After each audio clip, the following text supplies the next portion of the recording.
So I thought it might be interesting to explore the world of fantasy novels or fantasy series that haven't yet received the screen adaptation treatment. One of the first ones I thought to discuss was the Song of the Lioness quartet, or a lot of people probably just call them the Alanna books by Tamora Pierce from the 80s, I believe they mostly are. We got Alanna, the First Adventure is the first one, Hand of the Goddess, The Woman Who Rides Like a Man, and the final one, Lioness Rampant. These copies I happen to have are super ancient. I mean, these are like from the 80s. These are 30 plus year old books I got right here. This is some old ass shit. But this is one of the ones I thought would be interesting to discuss because there's a lot of pros and cons to how it could work as a screen adaptation. So first, I just summing up the series real quick. We got Alanna here. She's basically, her name is Alanna of Trabond, a kind of a minor noblewoman who disguises herself as a boy at the age of 10 to go to this military knights academy, where she is until 17. And the first two books, First Adventure and Hand of the Goddess, largely cover that. And then she has adventures afterwards. She ends up in these wars against this evil sorcerer named Duke Roger, and later book, and she goes on some other adventures throughout the lands. The later books kind of concern that. She ends up by the end of the series with kind of a party looking after this magical relic called the Dominion Jewel, and you can see that pictured in the last cover here. And yeah, and it all kind of culminates in a big final battle sequence. And so when I'm talking about the unadapted fantasy, the first thing I thought should probably be explored is whether the books in question should be adapted into films or TV shows. And I thought Alanna would be an interesting one to talk about because it's one where I'm not quite sure what the proper course would be. And so first let's analyze how it could work as a film and what the pros and cons would be. I think the big pro of adapting these into films rather than TV shows would be the fact that they're not overwhelmingly thick books. Like you can see, the first book here comes out to page 231 is the last page of the book. So yeah, these aren't thick girls, right? These are fairly brisk reads. The final one, I believe, is certainly the longest, and it comes out to 319 pages. So they're all between like the 230 and 319 range. So if you did these as films, you could adapt basically every single thing in them. Every scene, every sequence, every set piece, every beat, and every character arc. You'd have no problem. You have no problem fitting these into movies of modest length if you did like a 4-movie series.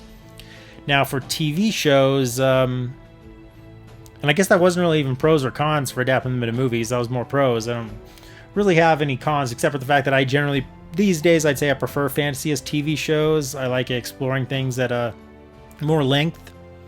So for a TV show, the problem would be more the opposite of what I just said. For movies, you would have to invent, there'd be no way to adapt these books, and like even if it was as little as 10 episode seasons, 8 episode seasons, you would have to invent stuff. You'd have to come up with new stuff. That's not necessarily a bad thing. I mean, it's just kind of adventures in a magical kingdom, in a magical realm. There's nothing wrong with. And the first two books in particular, it would almost kind of, if you expanded them out even more, they would almost fit into the teen drama genre. You know, it'd be like, would these be on like the CW or Freeform or something like that? I mean, content-wise, they wouldn't be out of whack on those networks. They would work. There's definitely a teen drama element. There's teenage rivalries and feuds and people hooking up, and Alanna even loses her virginity in these books. So that's a iconic teen drama subplot, and we would explore it. And so yeah, if you did these as a TV show, I mean, I kind of have always had an affinity for the teen drama genre. You know, I like that stuff. I like, your Friday Night Lights and Freaks and Geeks and Dawson's Creek and all that. It amuses me. So I wouldn't mind if they did these books as that. Now, if they did, I could almost picture it as like a 5-season series, like one season for each of the first 2 books. It'd be more about the being at the academy. Woman Who Rides Like a Man, which we'll discuss some of the issues with adapting that one later on, but some adventures there. And then this book actually has the last book of the quartet, Lioness Rampant, you could almost adapt it into 2 seasons, one before and after they get the Dominion Jewel. And maybe the final season could be like a short one, like 6 episodes or something. It would just lead up into the kind of the final battle, and that might work pretty well. So yeah, logically these would probably work better as 4 movies, but I don't know. In my heart of hearts, I'm more into the fantasy as TV shows these days, so I might actually film would make more sense, but I kind of would prefer them as TV shows. I don't know why. It's just the way I feel about it. So let's discuss the pros and the cons, not just of the medium, but the entire idea of adapting this quartet. Pro number 1, I think, is just that it's a strong central hook, particularly in these first 2 books, Hand of the Goddess and first adventure in Hand of the Goddess, of her disguising herself. Alanna disguising herself as a boy to fit in with these, to go to this male-only military academy. It's just a good hook. It's exciting, and it's stealthy. It's sometimes funny, such as when the guys are stripping off in front of her to hop in the lakes or whatever. You got some comedy there. You got some drama of people. People do, of course, through the first course of the books, find out her secret, and those would be if it was, say, a TV show, those would be dramatic and interesting episodes, people discovering her secret as it goes on, the consequences of that. So it's just a strong central hook. Like I mentioned, these first 2 in particular naturally slot into the teen drama subgenre, and all the naturally fun and interesting tropes of that subgenre. If you're fond of that subgenre, if you hate that shit, then I can't see why you'd even like these books, much less want to see an adaptation of it. But I like that kind of thing. So strong climactic sequences and reveals. I just mentioned the reveals of people finding out her secret identity, and the revelation that this character here, Duke Roger, spoiler alert, is evil. Tamora Pierce is a little too open with that, I think, in the books. Alanna doesn't trust him from basically the moment she meets him. So in the adaptation, maybe you want to play it a little more subtly. But yeah, and there's really cool battles, like even the first book. The very first book has a whole climactic sequence that takes place in this city of demons, which I think is kind of what it's picturing on the cover here, which would be a really good either ending of a movie or a season finale of a show. We have battling with Duke Roger. We get big old battles in this one. Book 3, I'll talk about that in a minute. Maybe I'm a little iffier on that one, but yeah. I think the shapes of the narrative, whether it was a movie or TV adaptation, would be clear, and you could have exciting climactic sequences. And one thing, except for possibly sequences of the 4th book, I think that this would not be an overwhelming budget burster for this day and age. So much of the first 2 books take place largely within one kind of castle, one kind of academy. So you'd have your firm locations. The cast it's not teeny tiny, but by epic fantasy standards, this is it's no Wheel of Time, it's no Stormlight Archive, it's no Song of Ice and Fire / Game of Thrones. There's not thousands or even hundreds of characters. It's just a couple dozen kind of major figures who would show up again and again. So just casting budget-wise, this would be within the constraints of a TV show. Even the kind of like there's a war sequence in the middle of the 2nd book, but it's mostly just kind of sorties and small skirmishes kind of on these riverbanks, not armies of like thousands or anything. So you could do it all in a TV budget, I think, no problem. Even the climactic sequence isn't necessarily like armies of thousands clashing at the end of the last book.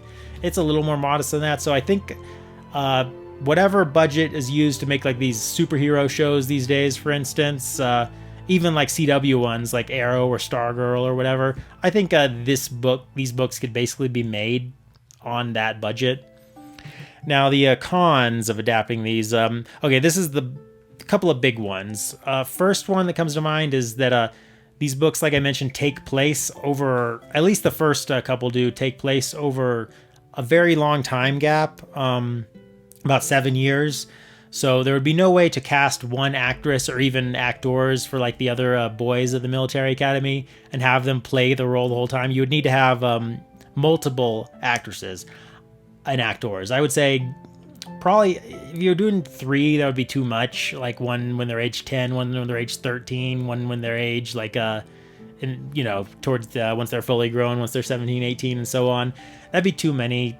3. I know that the TV show This Is Us does that with the young characters, but I don't know. I don't think that would be right. I think it would make more sense that they cast 2 sets of actors. One set to play them maybe from age like 10 to 12, 13, maybe pushing it if they got like 11, 12-year-old actors for Alanna and all the other boys at the military academy. And then other actors to take over at the end of the first season, and then from there on through the rest of the series or movies, if that's how they do it. You can tell I'm kind of locked into the TV idea. That's more how I think of it. Yeah, that might work. I don't think it would quite work if you followed the book and you only had the younger actors and didn't introduce even the older ones until later on. That might be kind of weird. I think what might almost work is if they started if it's a TV show, they started the pilot here in this scene at the climactic sequence in the Demon City, and then maybe did like a flashback style, almost like, cut to 5 years earlier, right?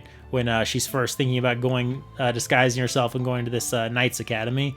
Then maybe do like some flashbacks and stuff, cutting back and forth between timelines for like the first 5 or 6 episodes until finally later on the main actors could actually take over the whole thing. Another problem would be this third book, Woman Who Rides Like a Man. It's definitely my least favorite of the quartet. It's extremely disconnected story-wise. These other 3 function really well as a trilogy. Pretty much all the story threads and characters and villains and everything all kind of flows as a trilogy, books 1, 2, and 4. 3 is kind of like this disconnected adventure with almost an entirely new cast of supporting characters, and a few of the story arcs or characters or anything from the first 2 books plays directly into this, other than just the character of Alanna herself, and few of it goes over into the 4th book. It's almost like a prototype for what could have been. Like, what if they had done 5 more Alanna books but before Lioness Rampant? What if they done 8 more, 10 more? What if she'd written 12 more? This is kind of what they could have been like. Just her being a wandering Ronin, getting into adventures across the kingdom, As is, it's a little weird. If you did it as a movie series, you could almost just delete it. It wouldn't be hard at all, and just do like 3 movies. Just to do First Adventure, Hand of the Goddess, Lioness Rampant. You could just delete this, but if it's a TV show, it wouldn't be too bad. Just watch her get into an adventure, but it does feel very disconnected. The books also have a bit of a wonky magic system where it's fairly realistic about Alanna having to train at the sword at combat, about being having somewhat less inherent strength than the boys. But the magic system is kind of weird. She just has like this healing magic that's fairly powerful. Basically, from the very beginning of the first book, she never really even trains at it. Honestly, if I was doing an adaptation, I might just totally delete her magic powers. That would end up creating some problems in Woman Who Rides Like a Man, because a big part of that book is her training these kids in magic. But I don't know, she could just train them to be warriors instead, and the narrative might still work. So I never like the magic system in these books too much. It's even less specific than something like Dungeons and Dragons. It's just people get magic powers with no rhyme or reason. So I might retweak and redo a lot of the magic if I was in charge of adapting this, because the way it is now with Alanna having all these healing powers feels a little Mary Sue-ish almost, in a way that her military training never really does. And here's by far the biggest problem would be with adapting these is doing the gender disguise, which she keeps going, and keep in mind, in the world of these books for years and years and years, she keeps this ruse up, doing it in a convincing way. Because I think that if they had an actress disguising herself as a boy in the world of the show, and you looked at it and in 1 second we're like, oh yeah, that's a girl, that's not a boy, I think then all the characters just look stupid. Even in Game of Thrones season 2, when Arya was disguised as a boy, I just didn't think it worked at all. There's a bit where Tywin looks at her and says, "That's a girl, you idiot." And I was like, yeah, it is. I think it's quite easy to see. And I think that if these books had the same problem, that would create huge issues right away. I guess one way you could solve that would be like doing it animated, because then you actually could do the animation in a convincing way where she does look like a boy.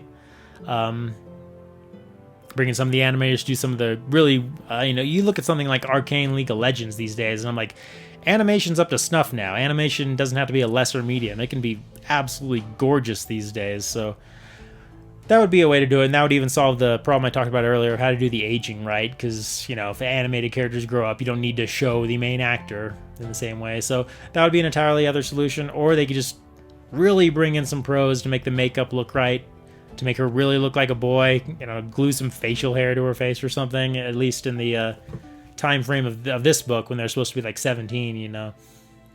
So, that'd be the pros and cons, but it's when you're thinking about what's still unadapted, these books are one of the first ones that come to mind to me, because just the central hook is strong. Alanna is a very memorable character, and it's just modest enough in scale and stakes that it's not a total budget buster. It doesn't have to have like the budget of like a Lord of the Rings or Game of Thrones to do a good job doing all the story threads and characters, and even showing all the climactic sequences more or less the way that Pierce wrote them originally. So yep, that's the first entry in my unadapted fantasy videos, but more to come.